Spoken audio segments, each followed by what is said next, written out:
আমি যে মার খাইছি আমাকে যেরকম মারেছে আমি এখন কতদিন উঠতে পারবো না আমি নিজেই জানি না। আমি উঠতে পারি না, বহুত ব্যথা, কোনো শরীর টান ধরে নিচে, হাঁটতে পারি না, উঠতে পারি না, কিচ্ছু করতে পারি না। আমি বুঝতে পারছি।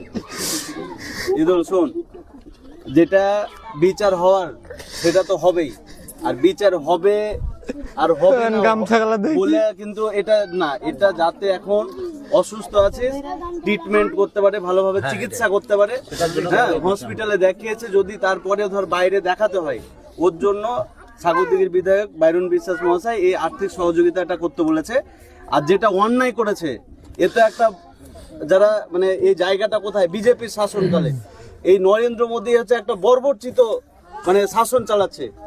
ওই ব্রিটিশদের সময়ে নীল চাষ করার সময় ভারতীয় সব সাধারণ মানুষকে হাঁটতে পারি না, খেতে পারি না সঠিক ভাবে, মনে যে লাগছে এগুলা লীলা চাইনা খেলা খেলছে।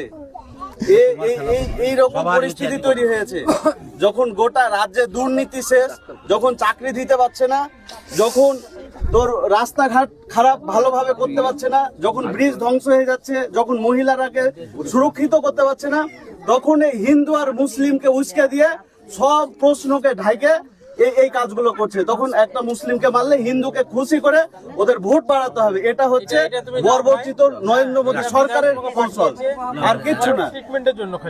এটা শুধু ট্রিটমেন্টের জন্য, যেটা বিচার সেটা অবশ্যই হবে। এটা নাও ভাই, এটা বিধায়ক পাঠিয়ে আমি পয়সা টাইসা কিছু